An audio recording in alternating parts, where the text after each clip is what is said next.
Top Albania Radio at the movies. Përshëndetje të gjithëve, po dëgjoni At the Movies me mua e Dean. Nëse nuk e kuptuat nga emri i vet emisionit, po ja u them dhe po ja u qartësoj pak më shumë, do të jemi së bashku për plot 1 orë dhe do të flasim për diçka që të gjithë njerëzit e kanë qef, pikërisht për filmat. Dyshoj se ekziston dikush atje jashtë që nuk ka dëshirë të ulet për 1 orë, po siç po shohim me kinematografin kohët e fundit, ndoshta edhe për 3, ndoshta edhe për 4, përpara një koltuku ose përpara ekranit madh dhe të shijoj një film. Ama diku ku mendoj se të gjithë ne ngecim është se nuk dim hera herës çfarë të shohim, nuk dim çfarë të përzgjedhim, duke qenë se ka raste kur filmin preferojmë ta shohim dhe në grup. Ndaj, si një grupim njerëzish specifik, sot jeni vetëm me mua, pres që të më vi dhe një koleg i cili ka mbetur diku në trafikun e çmendur të Tiranës sot me shpresën që do ta kem këtu dhe të bëj dhe ai ato sugjerimet e tia, se ndonjëherë nuk bini gjithmonë dakord me shitjet e mia, por unë mundohem me më të mirën time të përzgjedh një listë të përpiluar me filma për të gjithë ju që nuk dini ç'të shikoni. Ama kritiku më i madh, ai që përzgjedh filmat e duhur dhe gjithmonë filmat më të fundit, është Cineplex, për të cilin do flasim pak më vonë, sepse një premier shumë e madhe pritet të vi më 17 maj. S'doja u zbuloj që tani do të dëgjojmë pak Lift Me Up nga Rihanna. Edhe kam dëgjuar nga shumë njerëz që thon po kur do vi. Data është 17 maj. Kaq po ju them. Ndjekim pak trailerin dhe kthehemi dhe flasim për çfarë bën fjalë. Ethan Hunt përballet me misionin më të rrezikshëm të jetës së tij. CIA Black Vault break-in. Am I reading this correctly? Dështimi. Smart people on every side are close to panicking. Nuk është opsion. Our lives are the sum of our choices. This is your calling, your destiny. I have no regrets. Neither should you. I need you to trust me. One last time. Mission Impossible: The Final Reckoning. Në Cineplex Tag dhe QTU. Tom Cruise rikthehet si Ethan Hunt në Mission Impossible: The Final Reckoning. Siç ju thash më parë, mbërrin në Cineplex më 17 maj. Ndaj kam vendosur t'ju them disa fakte interesante mbi gjithë sagën.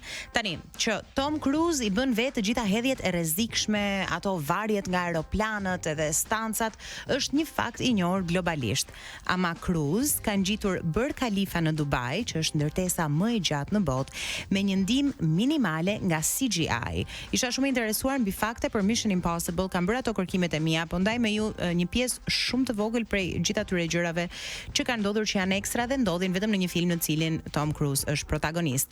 Për një sken hedhje nga një lartësi e madhe, Cruise ka bërë diku tek 500 hedhje, 500 prova për një gjatësi prej 7600 metrash dhe është filmuar nga një kamerë e vogël e cila ishte vendosur në helmetën e tij. Për Mission Impossible Fallout, Cruise ka kaluar mbi 1 vit për të mësuar se si të fluturojë helikopterët. Gjithashtu nuk ka qenë thjesht një leksion se si ti mund të fluturosh një helikopter, gjithashtu ka bërë disa prova me ato ndjekjet me aviona të tjerë edhe manovra të rrezikshme nëpër këto malet që janë të thepisura dhe kanë ato ngushticat shumë të ngushta, si që ta rinte ta filmonte një sken filmike pa patur nevojën e një stunt double. Një stunt double është një person i cili është i trajnuar specifikisht për të bërë ato hedhje të rrezikshme që aktori mos të dëmtohet. Nëse ka një aktor i cili ka dalë Kaili, themi ne nga anët tona, ka dal Kaili parë dhe ka thënë unë do t'i marr përsipër dhe do t'i bëj vetë edhe nëse kjo mua më rrezikon kokën time, ai është Tom Cruise, gjë që e bën atë të pazëvendësueshëm. Gjithë ajo sekuencë e filmuar tek Mission Impossible Fallout ka qenë e vërtetë dhe nuk ka qenë CGI. Mendoj që për ju që nuk e keni parë pjesën e mëparshme të gjithë sagës Mission Impossible, flas dhe për veten time këtu duke qenë një vajzë dhe ndoshta nuk jemi aq të tërhequra nga filmat aksion, kur e di që në kinema ka mbritur ajo the final part, pjesa e fundit, se që kam një dëshirë se më duket vetja sikur jam, nuk e di a është fjala e dur, po sikur jam e virgjër nga Mission Impossible edhe mund të zhvirgjëroj veten dhe të shoh gjithë sekuencat e mëparshme, që më në fund ta shijoj këtë finalen e madhe. Nuk ishte ndonjë deklaratë kështu e vërtet kjo. Vetëm nga ana kinematografike jemi të virgjër. Në Rogue Nation ai ka performuar një sken nën ujë edhe ka mbajtur frymën për 6 minuta dhe 4 sekonda. Është trajnuar me ekspert të diving, nuk e di si mund t'i themi këtyre në lumbar, o DJ XXL që janë Pëlumbar janë ata që të mësojnë ty të mbash frymën? Jo, pëlumbar janë ata që të mësojnë që të bëjnë këto xhirot ku ti shikon peshq, janë persona ekspert, të cilët të mësojnë me sa duket trajner mbajtjeje fryme. Besoj, kjo duhet jetë fjala e dur. Dhe po, kanë qenë persona elitar të përgatitur specifikisht për këtë që e çuan Tom Cruise deri në pikën ku mushkrit e tij u bën aq të forta sa ai e mbajti frymën për 6 minuta dhe 4 sekonda. Gjithashtu, kur ka bërë një skenë tjetër filmike ku është hedhur nga një shkëmb, i gjithë ekipi i xhirimeve dhe të gjithë kanë bërë këtë deklaratë, kanë menduar se ai vdiq, madje aktorët thonë që aq e vështirë ishte për tu parë sa ne mbyllnim syt se kishin frikë se do t'i ndodhte gjë.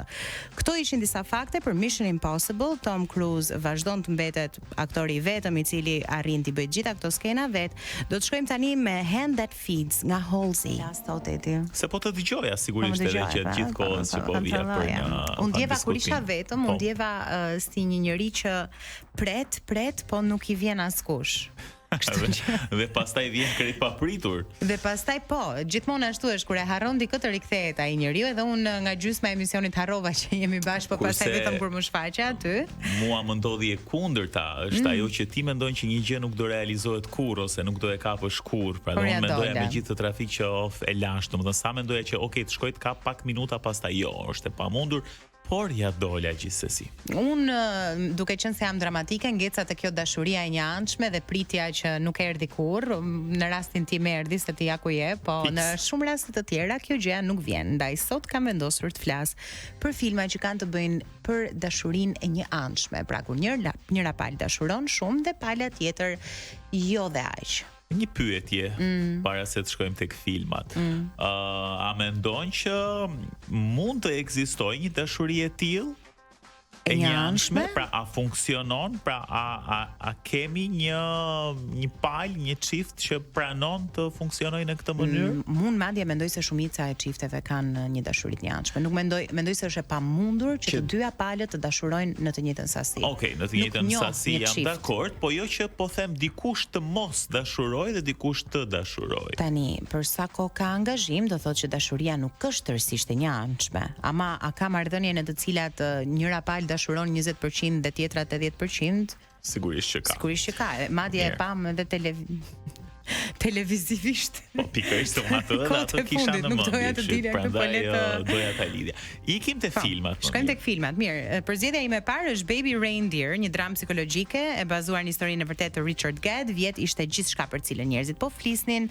Ai ka vendosur në film vetes një emër tjetër, Donnie, ama gjithçka është e bazuar në historinë e vërtetë. Flet për një djalë i cili ishte barist, tregon një akt mirësie me njërin nga klientët, e cila këtë akt mirësie e përkthen në diçka shumë më të madhe dhe shndërrohet në një femër deluzionale e cila e përndjek, i dërgon mbi qindra emailë, mesazhe në telefon, e përndjek edhe fizikisht, është shumë qesharak, është i errët. Unë dhe Edi e kemi glabëruar Baby Reindeer. Nëse mendoni se keni parë histori të vërteta lakuriqe ose seriale të vërteta lakuriqe, jeni shumë gabim, sepse nuk keni parë Baby Reindeer. Është brutalisht i sinqert, madje komediani ka treguar dhe pjesë të veta të cilat është shumë e rrallë që njerëzit të flasin për aspekte aq të pista, do thoya, janë të errta edhe të përshkruara deri në detaje. Gjëja e bukur e Baby Reindeer është që bazuar në një histori të vërtetë, personazhet janë gjallë, ekzistojnë, po njëkohësisht edhe nuk është vetëm ana e viktimës, pra e përndjekse, s'po ndonjëherë edhe vetë personi që ishte i përndjekur përfshihet në disa, i pëlqen viktima, e shikon që ka të janshme. Detyrimisht vjen një moment që bëhet. Mirë, me lëm një dhe sakt se nuk kemi edhe shumë kohë, kështu që Baby Reindeer është sugjerimi për tani. Të tjera pastaj. Po dëgjoni The Movies me mua Dean dhe Edin, po flasim mbi filma që kanë të bëjnë me dashurinë e njëanshme. Nëse ndiheni sikur jeni në një marrëdhënie që ose doni më shumë, ose ndjeni sikur po ky njeriu më dashka kaq shumë, si t'ja bëj, shikoni këto filma se ka dhe më keq. Që të ngushëlloni pak veten tuaj. Përzgjedhja ime e dytë, Edi, është My Best Friend's Wedding. E kam sugjeruar me qindra herë, ama nuk do resh së sugjeruari My Best Friend's Wedding, nëse mendoni se femrat që në pamje të parë kanë gjithçka, janë të bukura, janë të suksesshme dhe nuk thyen, ose në terminologji popullore nuk shkaraviten për një mashkull, jeni gabim. Dhe Julia Roberts është sensacionale në këtë film, i cili flet mbi dashurinë, vlerën e së cilës e kuptojmë kur e humbim. Ajo është një kritike ushqimi, shumë e suksesshme, ka një shok të ngushtë me cilin ka një shoqëri diku tek mbi 10 vjeçare në mos gaboj, dhe kanë lënë një pakt që lihet shpesh herë midis miqve, që në rast se ne jemi 30 vjeç dhe nuk kemi gjetur dikë me të cilin duam të kalojmë jetën, hajde martohemi së bashku. Okej. Ditën e ditëlindjes së saj i vjen një telefonat nga shoku i saj ngushtë, i cili i thot kam diçka për të thënë, dhe kjo patjetër mendon se ka ardhur momenti, të dy janë single, ndoshta tashmë ka ardhur momenti që këta të dy të bashkohen edhe të shndrohen në një çift. Por e ka gabim, sepse arsyeja e vërtet pas telefonatës është se ai do të martohet me dikë tjetër dhe do që Julia Roberts të jetë best man i tij, pra shoqëruesi i parë i dhëndrit. Okej. Shumë interesante kjo në fakt, edhe nuk e kam parë këtë film. Zakonisht të filmat, po themi deri diku klasik apo më të njohur të Julia Roberts i kam parë, por ky më ka shpëtuar. Do mundohet ajo të shkatroj dasmën, patjetër që po a doja dal, duhet të shikosh My Best Friend's Wedding. Ma beso është një film që shkakton shumë të qeshura, po është dhe nga ato drama romantike që të bën të ndihesh sikur një gjë që mua më bën ta mendoj sa herë e shoh është a jemi gjithmonë me njeriun e dur apo mos ndoshta duhet të kishim bërë një zgjedhje tjetër. Dhe për ta kuptuar këtë, kam përshtypjen që duhen parë ndonjëherë edhe filma të tillë, pra jo gjithmonë të drejtohemi tek romancat me funde të lumtura dhe me këtë plotin normal që kanë që kalon një çift disa sfida etj dhe kthehet, po ndonjëherë duke parë të tillë filma dhe seriale edhe si Baby Reindeer apo edhe si kjo që përmendet ti tani, kupton ndonjëherë pikërisht për personin e duhur, por edhe për veten tënde, në çfarë stadi ndodhesh ti në këtë marrëdhënie që je, apo bën mjaftueshëm, a duhet të bëje më shumë apo bën tepër. Kështu që filmat ndonjëherë janë edhe leksione jete.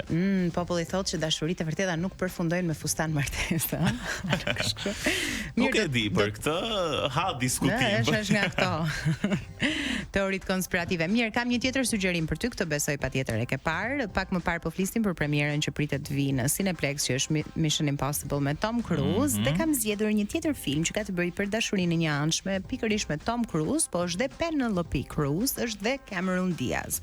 Po flas për Vanilla Sky. Është një triangull e dashurie i 2001-shit, i cili ndoshta parashikon të ardhmen, këtë të ardhmen që sot ne na duket kaq afër. Davidi është një djalë shumë i pasur dhe i suksesshëm, ka gjithçka, jeta e tij ndryshon kur ishte dashura e tij xheloze, në një akt xhelozie merr makinën, janë të dy në makinë dhe vendos të hidhet nga një shkëmb. Gjë që e lë atë të shpërfytyruar nga fytyra. Teksa mundohet ta rimëkëmbë jetën e tij, ai krijon një lidhje me një vajzë të quajtur Sophie, ama tek filmi ti shikon se fija midis realitetit dhe halucinacioneve është shumë e holl dhe kupton se në të vërtet ai nuk është zgjuar kurrë pas aksidentit. Fytyra e tij në të vërtet në jetën reale është e shpërfytyruar. Ai ka bërë një pakt me një kompani të quajtur Life Extension që pasi unë të vdes ju do më ngrini, ose kur pasi unë të kaloj në një koma ose një aksident ju do më ngrini. Dhe ai është i ngrirë dhe tani është midis një zgjedhje, a duhet të zgjohet dhe të përballet me këtë realitetin që fytyra e tij është e shpërfytyruar dhe nuk e ka këtë vajzën që takoi dhe po bie në dashuri, apo të qëndroj aty në atë deluzionin dhe ëndrrën e bukur që po i ushqen AI ndoshta. Po, interesant shumë. Nuk e kam parë as këtë, po më kujtua Tom Cruise përveç filmave aksion që mund të keni parë me të, shikoni edhe Eyes Wide Shut. Ky nuk ka të bëjë me këtë që thotë Dea, po që është një ndër filmat më të bukur të Tom Cruise që mua më ka pëlqyer përveç pjesës së filmave aksion, ku ndoshta ai, po themi, është edhe pak më i popularizuar. I themedit që është i parashikueshëm shpesh herë, po edhe kjo është arsyeja. Tani janë ca gjëra që s'mund t'i fshejmë dot.